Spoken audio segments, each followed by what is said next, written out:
The Pacific sky was still blue that morning, an impossible, delicate blue that made war seem like something far away. It was January 5th, 1943, somewhere in the restless waters of the Solomon Islands, and aboard the light cruiser USS Helena, Lieutenant Red Cochran was staring through the circular glass of his fire control director. His knuckles were white against the handles, his eyes squinting into the horizon haze. The sea below rolled in long, patient swells. The air smelled of oil, cordite, and salt. Somewhere off the port bow, a New Zealand cruiser named Achilles was bleeding smoke from a fresh hit. The Japanese dive bombers, Aichi D-3A Vals, had come out of the sun. They always did. 4 of them, banking in perfect formation, had just completed their run. Their bombs had found their target, their pilots already climbing back toward the blue heaven they seemed to own. Sailors on Helena's deck could still hear the echo of engines, the last howl fading into distance. They had fired everything they could, 5-inch shells, tracer fire, prayer, and yet the bombers always seemed to slip away untouched. Cochran adjusted the azimuth dial. "Mounts 3 and 4, track target Charlie," he ordered quietly. His voice carried through the tubes to the gun crews below. They obeyed without question. After months of combat, routine had replaced fear. Orders were a rhythm now, a heartbeat of machinery and men. The first salvo thundered out. The ship shuddered from stern to bow. Shell casings clattered like rain on steel. Sailors watched the sky, tracing the white arcs of their shells as they soared upward. Nothing unusual. Every man on that deck had seen hundreds of such shots before. Fuses timed, angles calculated, chances microscopic. Then the second salvo followed. 2 rounds, 5-inch/38 caliber, each spinning at 25,000 revolutions per minute, each containing something new, something nobody on that ship fully understood. Cochran leaned closer to the sighting scope. The leading Val was banking hard left, preparing to reform with its wingman. At 30 feet from the plane, one of Helena's shells erupted midair, without touching it. There was no direct hit, no shrapnel pattern anyone could explain, just a sudden sphere of white fire.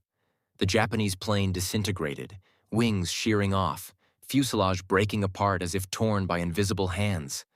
For a heartbeat, the sky was a snowstorm of debris.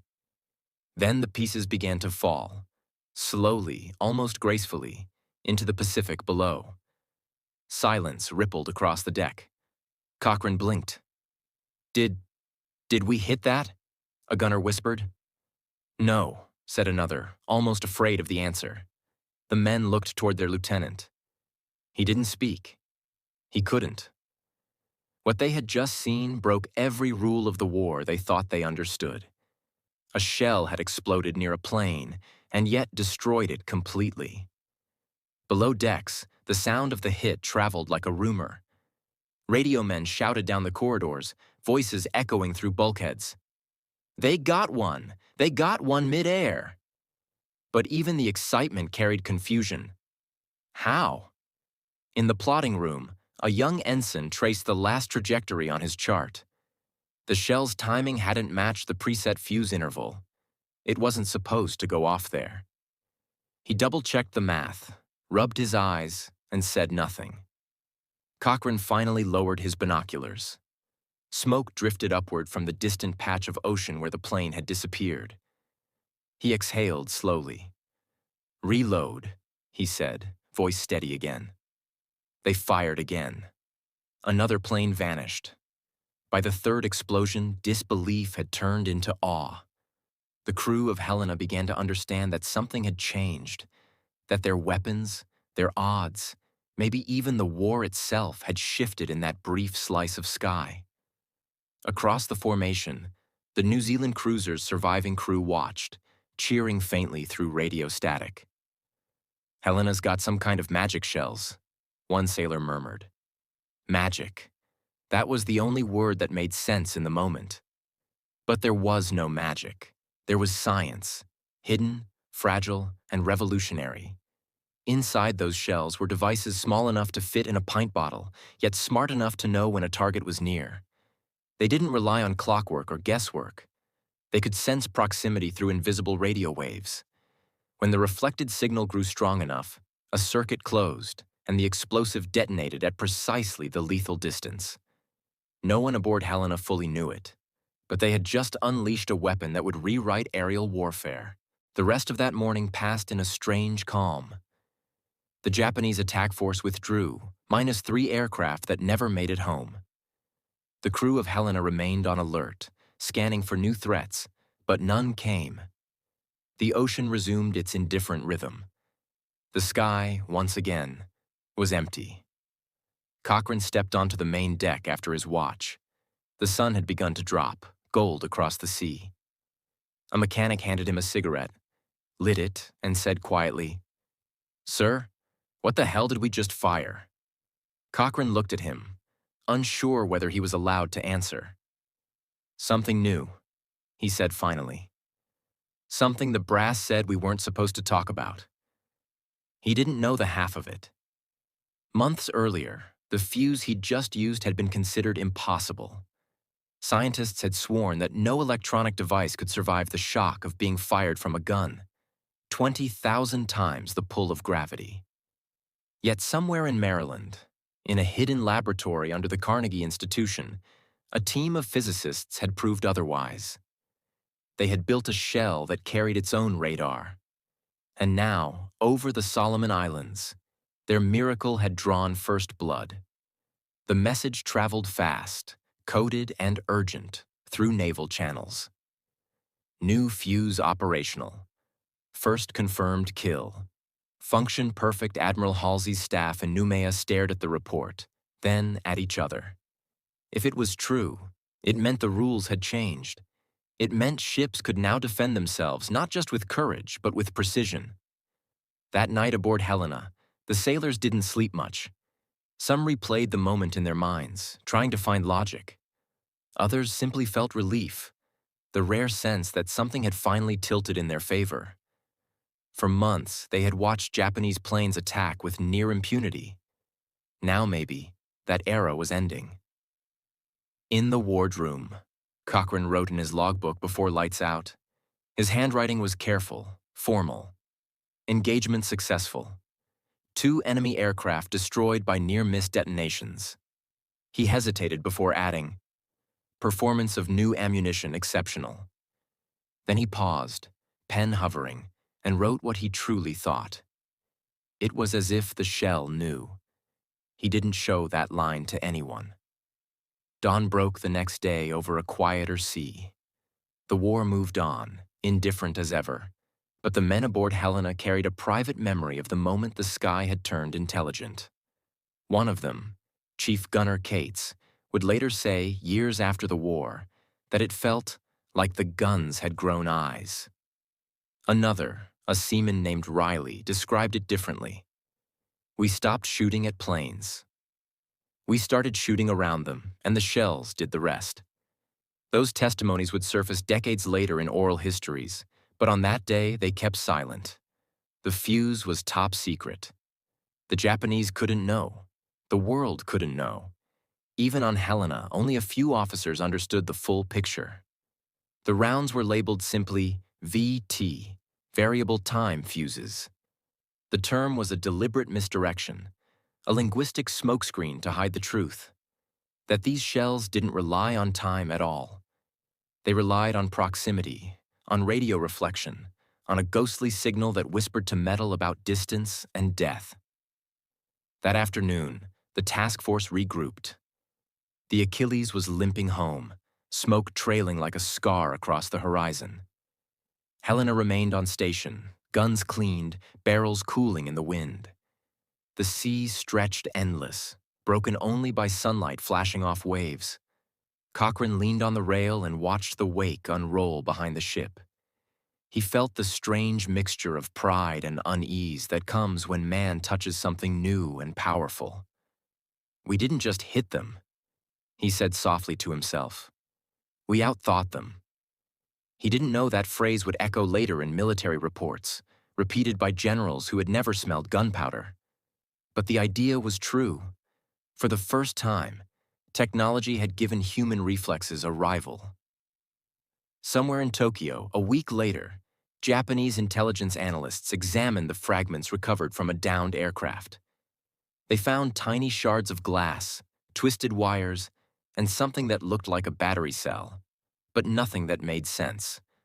Their engineers concluded it was an advanced time fuse. They were wrong. The Allies kept the real name secret. Even most American gunners were told only that the new rounds were experimental. The knowledge was compartmentalized. Factories, labs, and ships each held a single piece of the mystery. Only in Washington did anyone see the whole. And yet, on that day in January 1943, the secret's first proof had burned across the Pacific sky. Later that year, the USS Helena would fight again, at Kula Gulf, at Kolombangara, and eventually be lost, sunk in July 1943 by Japanese torpedoes. Many of the men who had witnessed the fuse's debut went down with her. But their contribution had already altered the course of the war. When historians tried to pinpoint the moment when technology overtook bravery as the decisive weapon, they often returned to that scene. A cruiser's deck, a blue sky, a shell that exploded before it touched its target. In that instant, something invisible entered the conflict, a kind of intelligence without consciousness, a mechanical intuition that could kill faster than human thought. The sailors didn't have words for it. They only knew that after that day, the air itself seemed different. Alive, alert, dangerous in a new way. They would later say the sky changed forever on January 5th, 1943. And they were right. Before the fuse that could think, there was the fuse that couldn't count. It was the morning of December 7th, 1941. Over Honolulu, the sky burned with the color of disaster. The first Japanese bombs fell at 7:55 a.m., and within minutes the harbor was a cauldron. Arizona was already listing, Oklahoma rolling over, Nevada trying to break free with her bow on fire. And above it all, hundreds of anti-aircraft guns thundered. Blind, furious, desperate. Every sailor who grabbed a wrench that morning knew the ritual. Each 5-inch shell came with a clockwork fuse at its tip, an intricate little machine of brass gears and fragile springs. To make it work, a crewman had to twist a setting key, timing the detonation to a guess, how many seconds the shell would fly before crossing a bomber's path. 5 seconds? 6? If he was wrong by a heartbeat, the shell would burst in empty air, or not at all. They were fighting a stopwatch with death on both sides of it. Aboard the California, gunner's mate second-class Robert Fraser shouted over the roar of engines. "Set to 6.5, fire!" The first round screamed skyward, vanished into sunlight, and exploded harmlessly 200 feet above a field of clouds. The next round failed to go off. Then the next. By the time the first attack wave pulled away, thousands of rounds had been fired. The harbor looked like a forest of white puffs hanging over the wreckage, each one a symbol of miscalculation. The men reloaded anyway. They didn't stop to think about where those shells would land. Beyond the docks, in Honolulu's neighborhoods, families had rushed outside when the sirens began. Children pointed at the sky, at silver planes diving between the mountains and the sea.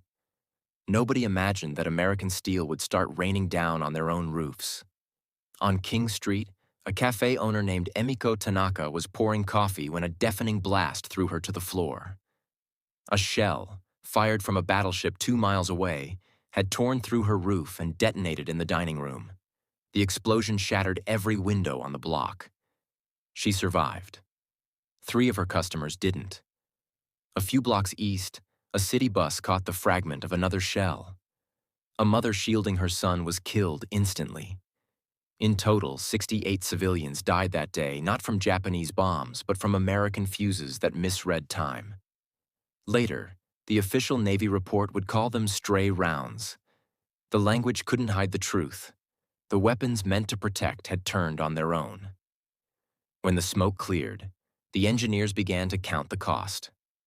For every 2,500 rounds fired, Statistics showed only one enemy plane might actually be destroyed, and that only if the timing was near perfect. The rest became expensive fireworks. The Navy's Bureau of Ordnance ordered immediate review. In the laboratories of Dahlgren and the proving grounds at Sandy Hook, men in white coats tried to understand why the fuses failed.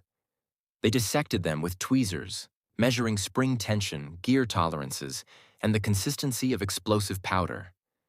They discovered that the very nature of aerial combat had outgrown the device. The clockwork fuse was born in an earlier war, when biplanes moved at 100 miles an hour and altitude was predictable. Now bombers screamed at 250 miles an hour, fighters dove from 5 miles high, and gunners had seconds to react. Mechanical timing simply couldn't keep up. One commander summarized it in a single bitter sentence: "We're shooting where they were, not where they are." In Washington, a small meeting convened inside the Navy Department's Building 138, its windows blacked out for security. Around a wooden table sat physicists, ordnance officers, and a handful of desperate believers in science. On the chalkboard, someone had written 2 words: automatic detonation. It sounded like fantasy. The idea was to build a shell that would sense its target instead of relying on a stopwatch. A weapon that could tell, by invisible means, when an aircraft was close enough for destruction. Radar was still a fragile technology. Its antennas were the size of billboards. Its vacuum tubes shattered if you sneezed near them. To shrink that power into the nose of a 5-inch shell seemed insane. Most of the officers laughed. One of them, a grizzled ordnance veteran, pounded the table. "You can't put a radio in a bullet," he barked. "It'll be dust before it leaves the barrel." At the far end of the room, a quiet man with wire-rimmed glasses said nothing. His name was Merle Tuve. A geophysicist by training, he had spent years firing cosmic rays into the atmosphere to measure Earth's magnetic field. Now he looked at war through the same lens, as a problem of physics waiting to be solved. When the meeting ended, Tuve walked outside into the cold Washington air. The wind carried the distant sound of sirens from an air raid drill. He thought of the shells that had fallen on Honolulu's streets, of the people who had died because the fuse couldn't tell friend from foe, sky from ground.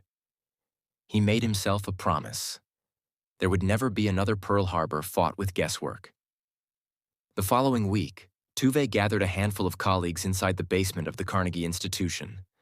They called themselves Section T. T for time, T for Tuve, or maybe just for tough luck, as one joked. The room smelled of solder and ozone. Their tools were scavenged. Oscilloscopes borrowed from universities. Spare parts bought under fake names to hide the project's purpose. Tuve sketched on a board: a transmitter that would emit a continuous radio wave, and a receiver that would pick up the reflection from any nearby object. As a target approached, the reflected signal would interfere with the original, creating a fluctuation the circuit could detect. When that fluctuation crossed a threshold, it would trigger the detonator.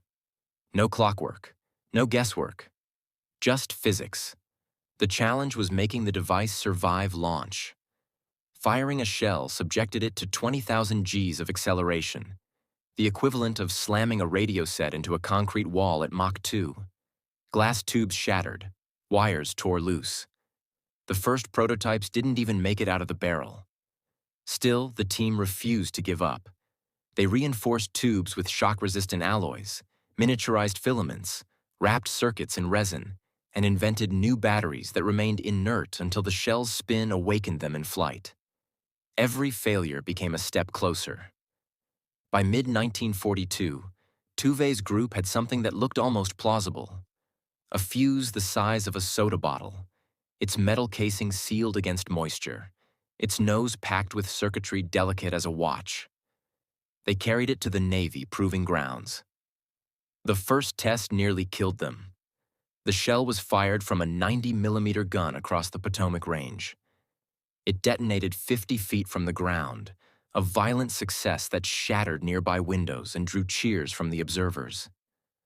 But when the smoke cleared, Tuve realized the fuse had gone off too soon. triggered by reflections from the gun muzzle itself. "Close," he said simply. Over the next months, they refined, recalibrated, and retested. Every firing was a small miracle. Each time, the engineers flinched, half expecting nothing, half expecting everything. Slowly, the explosions began to occur exactly where they wanted them. Not at the barrel, not on impact, but in midair, near invisible targets. Word of the experiment spread quietly through the corridors of power. In June 1942, the National Defense Research Committee approved mass development. Contracts went to RCA, General Electric, and Eastman Kodak, companies that suddenly found themselves building devices they weren't allowed to name. Every component was made in isolation. One plant built vacuum tubes, another the batteries, a third the miniature transmitters. Workers received no blueprints. They were told only that what they made would help win the war. Each piece left the factory in a sealed crate marked with an innocuous code. VT Fuse, variable time. The code was deliberate deception. Variable time implied a clock. The enemy would never suspect a brain. Back in Pearl Harbor, 2 years after the attack, sailors still spoke bitterly about that day. The Navy had learned to harden defenses, but the fear of another sky full of bombers haunted every drill. The proximity fuse, if it worked, could exorcise that ghost. Admiral Blandy, head of the Bureau of Ordnance, wrote in a classified memo, "The weapon must function perfectly. Failure is not merely inefficiency, it is tragedy." He knew what tragedy looked like. In his desk drawer, he kept a photograph from Honolulu, a small wooden house with its roof torn open, a child's bicycle crushed beneath the rubble. The caption on the back read, "Friendly Fire, December 7th, Kaimuki District." Every time a test fuse exploded prematurely, Blandy would take that photo out, look at it, and remind the engineers why they couldn't stop. Meanwhile, in the Pacific, gunners kept dying behind weapons that belonged to a slower age. The Japanese had perfected dive bombing, swift, precise, terrifying. Ships like Helena fought back with mechanical fuses that were never quite on time. Crews called them dead men's dice. You set them, rolled them, and hoped luck came before gravity. That hope was fading, until the first shipment of VT fuses left the East Coast in November 1942, sealed under guard destination, South Pacific. Each crate carried more than explosives. It carried redemption. The men who packed them knew, even if they didn't understand, that these little bottles of glass and copper were meant to correct something, the flaw that had once turned American guns against their own. When the USS Helena fired that first successful round in January 1943, none of her crew remembered the name Pearl Harbor as anything but pain. Yet that single explosion over the Solomon Islands closed a circle that had begun in smoke over Honolulu. The weapon that had once betrayed its defenders had finally learned the difference between sky and home. Tuve's fuse had done more than make killing efficient. It had made defense intelligent. It had restored the faith of men who'd watched their own shells fall on their people. Later, when reporters asked Tuve how he'd conceived the idea, he said quietly, "I didn't invent it to kill. I invented it so that those who defend would never again fear their own guns." In that statement lay the heart of the story. The proximity fuse wasn't born from ambition or competition. It was born from guilt, from the memory of 68 unmarked graves in Honolulu, from the engineers who refused to accept that safety and accuracy were opposites. It began with failure, the kind that breaks nations, and ended with a machine that could count distance by echo. By the summer of 1943, production was in full swing. Assembly lines hummed day and night. Women in coveralls wound copper coils with the precision of surgeons. Each tiny component passed through a chain of secrecy until it became a weapon no one person could fully describe. When the first batches reached the fleet, the ordnance officers read the instructions printed in cryptic language. "Do not attempt to disassemble. function based on environmental variables. Handle with care. They didn't know that inside those words was the culmination of all the pain from 2 years earlier, the correction of the flaw that had killed their own defenders. And in a way, every time a VT-fused shell arced skyward, a small act of justice followed. The ghosts of Honolulu no longer had to fear the sound of American guns, because now, those guns could finally tell the difference. Washington, D.C., winter of 1942. The capital had gone dark for war. Street lamps were shaded, blackout curtains sealed every window, and soldiers guarded the bridges with rifles slung low. Inside the gray limestone walls of the Carnegie Institution, the night hummed with a different kind of vigilance. The sound of soldering irons, test oscillators, and ideas breaking barriers. In a windowless laboratory 3 floors below ground, Dr. Merle Tuve stood over a workbench lit by a single desk lamp. The beam illuminated a half-assembled circuit, wires, glass tubes, copper coils, scattered like the guts of a small animal. Beside it, a chalkboard filled with equations slanted upward toward a line scrawled in white. 20,000 Gs equals 1 chance. That was the problem. A gun barrel's acceleration was 20,000 times the pull of gravity. Every ordinary vacuum tube would shatter under that force. Every battery would collapse. Every solder joint fail. And yet, Tuve believed it could be done. Not out of arrogance, but necessity. He turned to his assistant, a wiry man named Paul Fisher, who had once built radios in his father's garage. Fisher was holding the latest prototype of their miniature transmitter. It looked harmless, a silver cylinder smaller than a thumb. But inside, it carried the dream that could change the war. "Let's see if it talks," Tuve said. Fisher connected the device to a battery pack. A faint hum filled the room. On the oscilloscope, a wave flickered to life.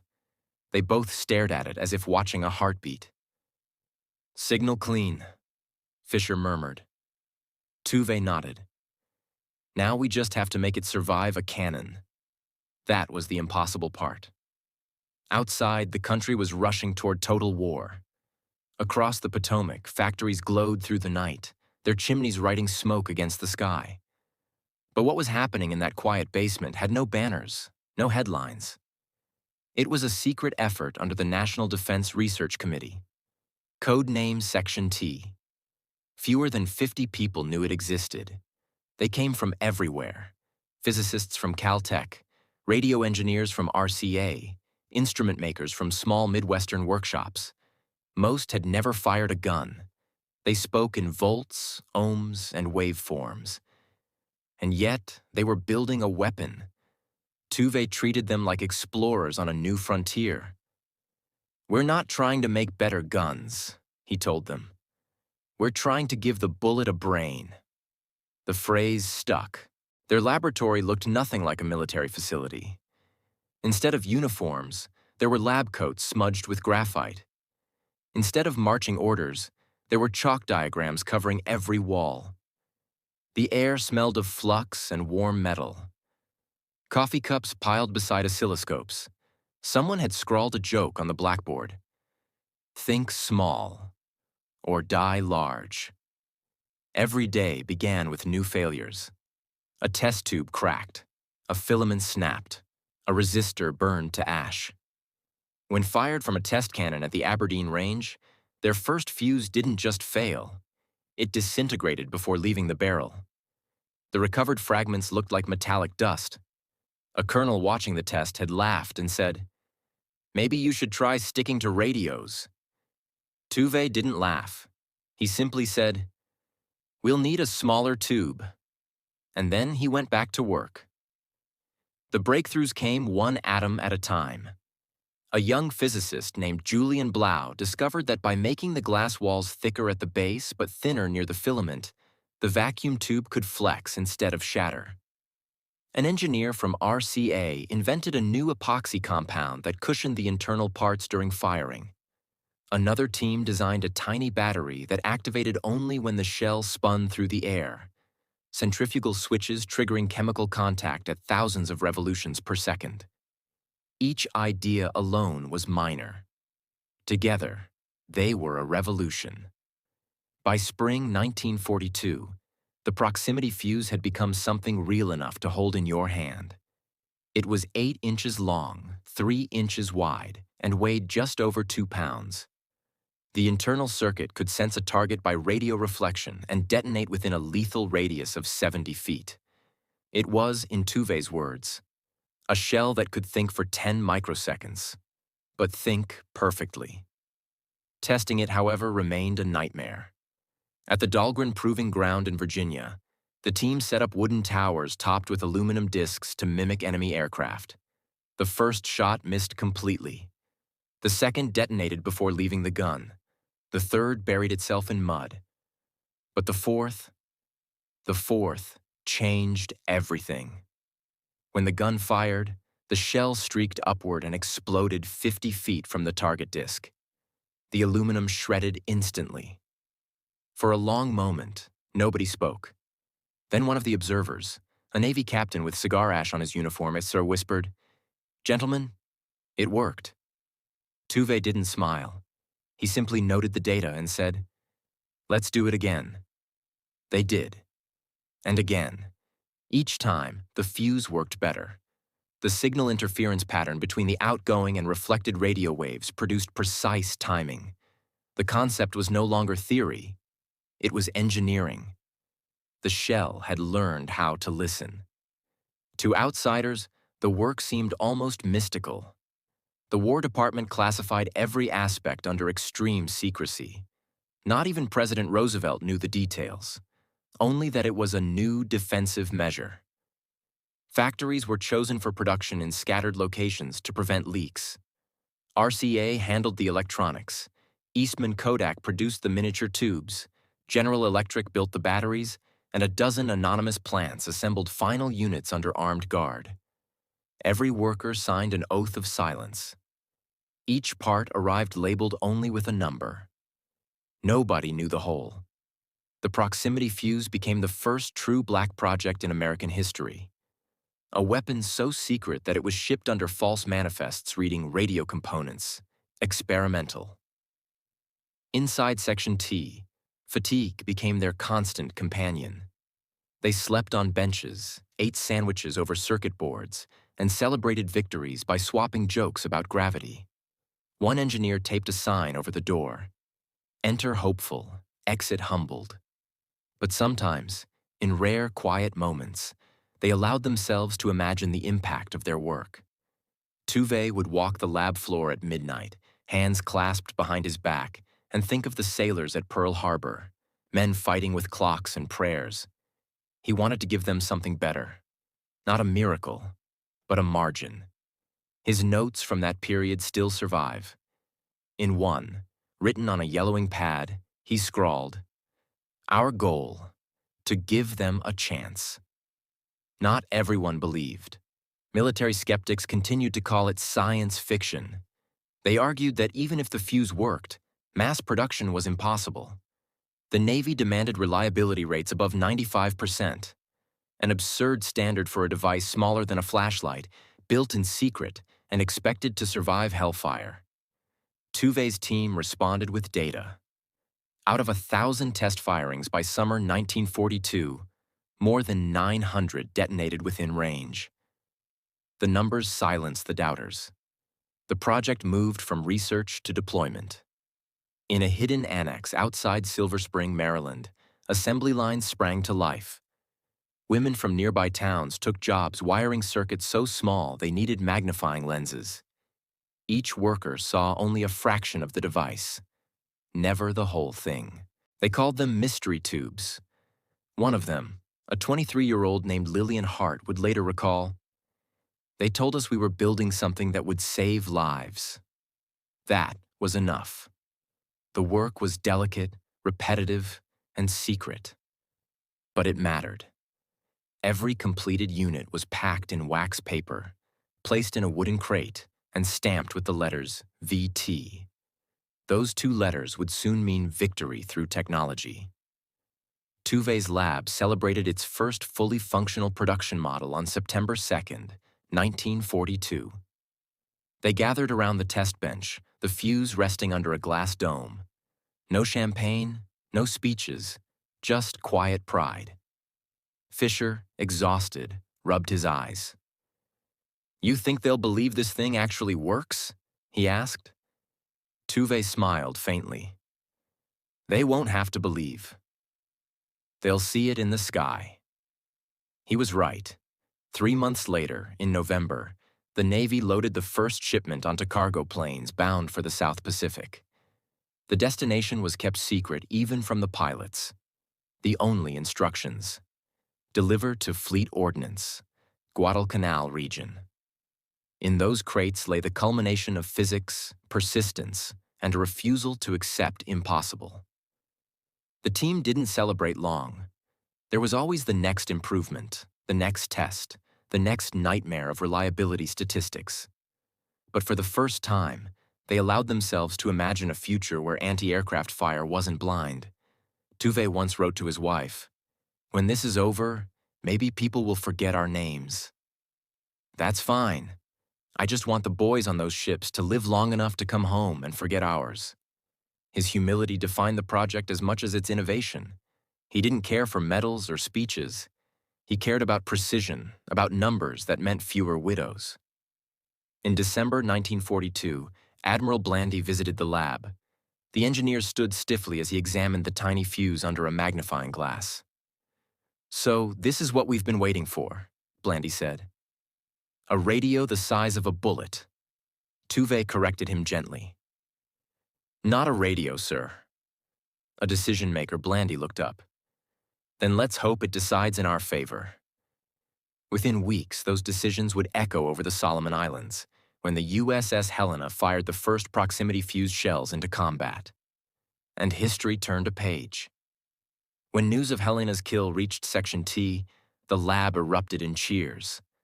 They weren't supposed to celebrate classified success, but they did anyway. Fisher jumped onto a table, waving a newspaper that said nothing of their work, yet symbolized everything. Japanese bombers repelled in South Pacific. The headline didn't mention them, the fuses, or the science.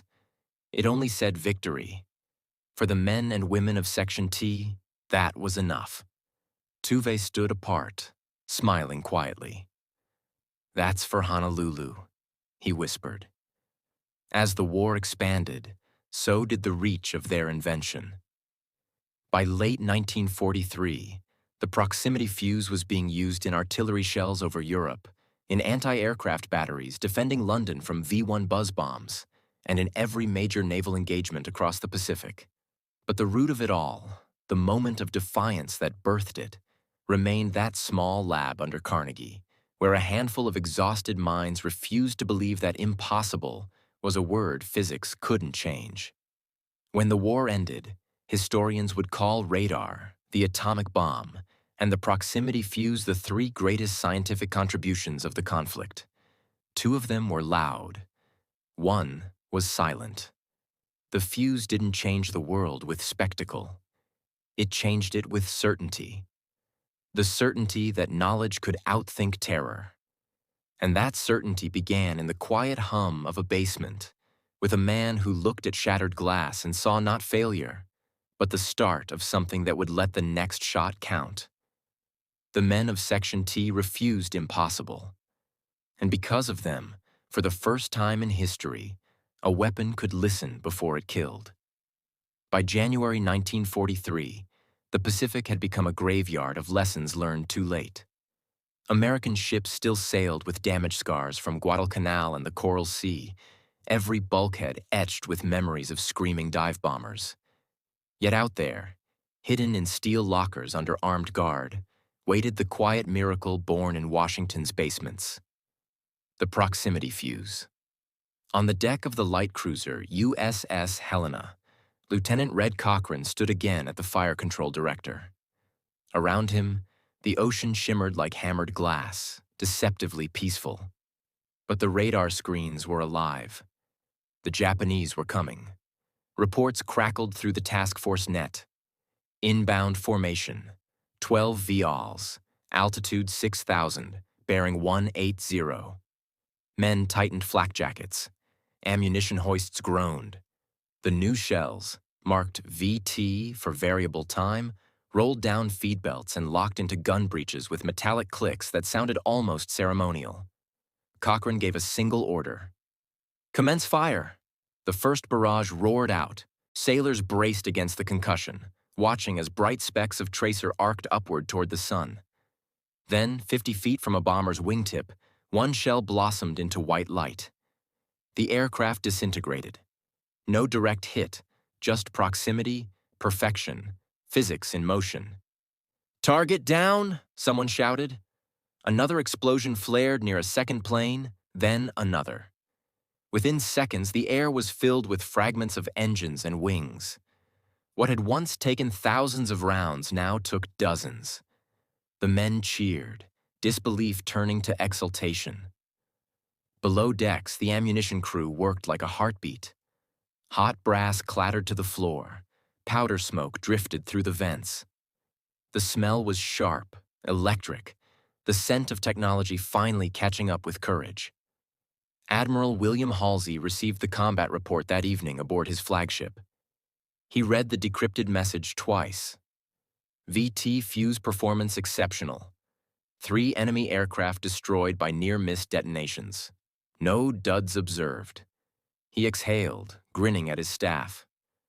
"Gentlemen," he said, "we just changed the damn war." The weapons arrival spread through the fleet like whispered gospel. Crews began requesting the talking shells, though most still didn't understand what made them different. The instructions were simple: load, aim, trust. The fuse would decide the rest. Within weeks, Japanese reconnaissance flights noticed something new. American ships no longer wasted ammunition. Planes that once danced through barrages now vanished mid-dive. Pilots radioed confusion. "No hits, but my wingman exploded." The Imperial Navy's analysts suspected a new high-explosive compound. They were wrong. The secret was invisible waves of radio energy measuring distance faster than any pilot could think. By the spring of 1943, the Allies held control of the air around Guadalcanal. Anti-aircraft accuracy had improved by a factor of 25. The mathematics of survival had shifted. For every Japanese aircraft that broke formation, 5 more never returned. Half a world away, in the laboratories that had built the fuse, Section T received field reports in coded envelopes. Tuve read them quietly, lips pressed together. One message from the Helena crew described a new confidence among gunners. "We can hit them now, sir." Another came from a destroyer in the Aleutians. "Our first shot took him apart." "Closest thing to magic I've seen," Tuve smiled faintly. "It's not magic," he said. "It's measurement." But measurement had become power. The factories in Maryland, New York, and New Jersey doubled production. Women on assembly lines soldered wires through sleepless shifts, each fuse a heartbeat sent across oceans. Boxes left the plants labeled VT Assemblies, destination unknown. Inside were tiny worlds of glass and copper that could change the outcome of battles before anyone even realized they'd begun. The Navy used them first, but soon the Army wanted in. General Leslie Groves, already managing the Manhattan Project, sent observers to inspect the new fuse.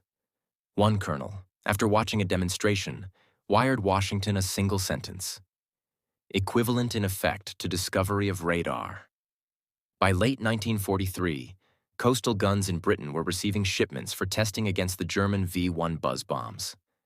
London's nights had become haunted by their engine droning, relentless, heart-stopping. The new shells changed the sound of the city. Anti-aircraft gunners began to bring down the rockets before they reached the suburbs. Civilians cheered as fiery streaks fell harmlessly into the Thames. The British codenamed the weapon Archie Light. Churchill simply called it our electronic guardian. In the Pacific, the fuse's reputation became legend. Japanese pilots called it the cursed round. Some claimed it was guided by spirits. Their commanders ordered steeper dives, faster approaches, lower altitudes, anything to confuse the unseen killer. But the closer they came, the surer they died. A Japanese intelligence memo captured months later on New Georgia Island read, "Enemy anti-aircraft now destroys planes without contact. Countermeasure unknown. Recommends suicide tactics to guarantee hit probability." That single line marked a grim turning point. When science rendered conventional attacks hopeless, desperation filled the void. The kamikaze had been born not only from fanaticism, but from futility. The proximity fuse had changed not just combat, but psychology. On board American ships, sailors no longer saw their guns as blind thunder. They felt precision, partnership. In after-action reports, phrases like automatic sense, near-hit efficiency, and machine intuition appeared for the first time. They were describing something the world had never known before. The early whisper of smart weaponry. Admiral Halsey wrote in his personal log, "I wish I could thank whoever built these things. They make every man on this ship twice as confident his gratitude never reached Tuve or Section T.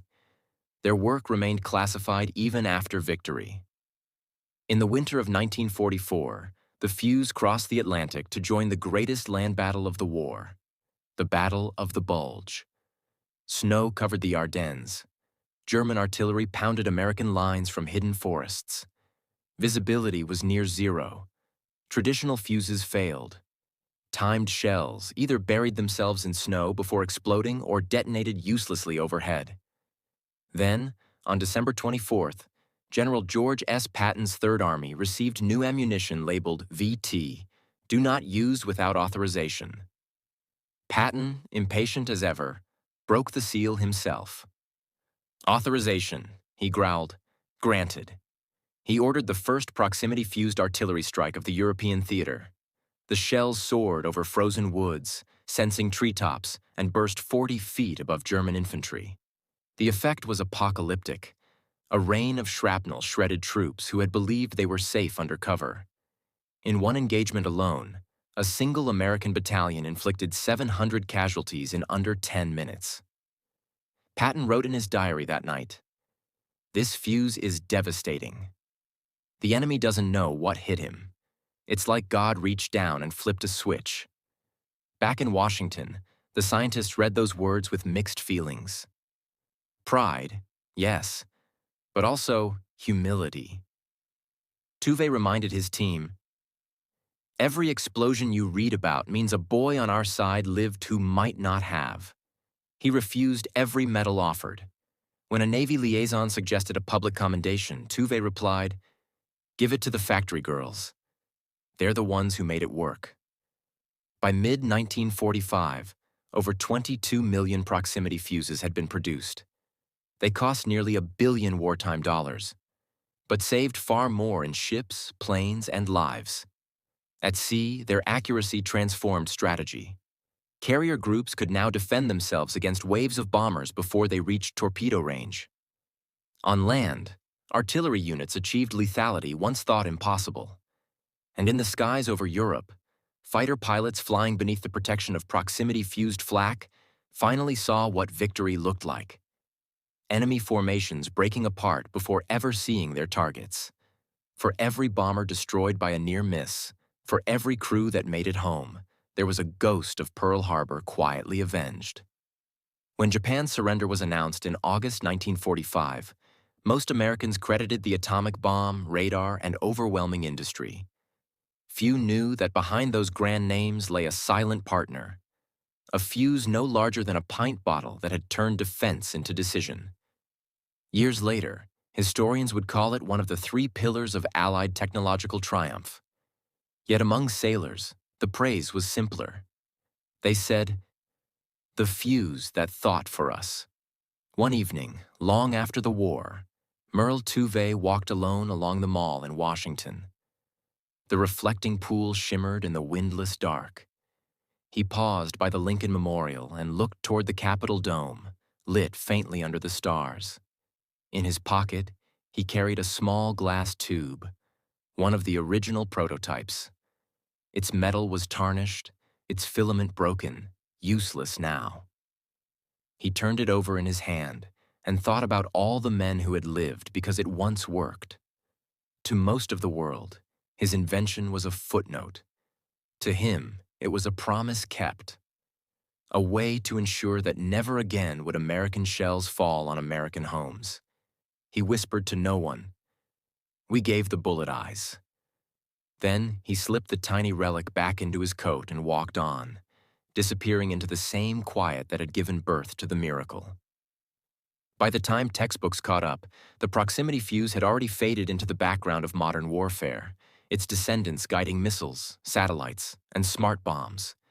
But its origin remained the same. A handful of minds who believed that failure was not final, that physics could be taught to think. The day the USS Helena's gunners watched a plane vanish without a hit, the world had changed. The sky had become aware.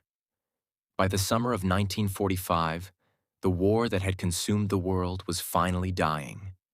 The oceans, once a killing ground, had fallen quiet except for the sound of homebound ships slicing through calm water. In their magazines, the last of the VT shells waited in storage racks. Millions of them, small glass brains packed into steel, each one a silent monument to human ingenuity. The proximity fuse had done its job. It had helped the Allies hold the skies over Europe, turned kamikazes into falling fire, and shielded convoys that once sailed only by luck. Yet as peace returned, its greatest legacy was only beginning to reveal itself, not in explosions, but in ideas. For every soldier who saw its light burst above a battlefield, there were 100 scientists who saw something else. The dawn of intelligent machines. In Washington, a classified report titled Post-War Applications of VT Principles circulated through the War Department. It read like prophecy. Among its authors was a quiet engineer named William Bender, who had spent the war wiring fuses at RCA. His summary began with a simple observation. Miniaturization of radio circuits has reached a threshold. The same technology that gave us proximity fuses can, in peacetime, give us guidance, control, and computation. Few understood what he meant then, but in those words lay the seed of the transistor age. The miniature vacuum tubes developed for the fuse, the world's smallest at the time, proved that electronics could be rugged, compact, and mass-produced by the million. When Bell Labs announced the invention of the transistor in 1947, many of its designers had worked on Tuve's fuse program. The lineage was direct. What had once guided artillery now guided electricity itself. The fuse's influence spread quietly. Missile guidance systems borrowed its radio sensing principles. Anti-aircraft radars adapted its timing circuits. Even early space probes used proximity triggering based on its design. A generation of engineers trained under Section T veterans carried its DNA into the Cold War. Yet for decades, the story stayed buried under classification. The Manhattan Project had captured the spotlight. Atomic fire was easier to dramatize than invisible waves inside a steel shell. The proximity fuse remained the silent sibling of the bomb, just as transformative, infinitely less infamous. When the records were finally declassified in the 1950s, historians were stunned by its scale. Over 22 million fuses had been produced. They had cost $1 billion wartime dollars, consumed more copper than entire pre-war industries, and employed 80,000 workers across 20 states.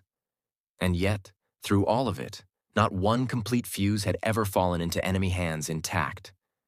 That secrecy, perhaps, was its final miracle. The people who built them rarely spoke about it. The women who wound coils in Maryland factories went back to ordinary lives, raising families, never knowing that generals had credited their work with saving entire fleets. The men of Section T scattered back into universities and companies, their war records sealed. When Merle Tuve returned to academic life at the Carnegie Institution, he avoided questions about his wartime work. It was just engineering, he would say with a faint smile. But his colleagues knew better. They saw what it had cost him, the sleepless years, the moral weight of invention. In a 1946 lecture, Tuve said something that stayed with every student who heard it. Technology doesn't care whether it saves or kills. That's our burden, not its fault. Those words hung over the coming decades as the world built missiles, satellites, and finally computers, each an echo of the little brain he had once sent into the sky. In the years that followed, the proximity fuse's quiet genius became the foundation of what the military called precision warfare. Engineers learned to make weapons that measured before striking, calculated before killing. From air-to-air missiles in Korea to radar-guided shells in Vietnam, its descendants kept refining the same principle. Eliminate waste, increase certainty. Yet not every legacy was technical. Among sailors and gunners, the fuse became a symbol of redemption.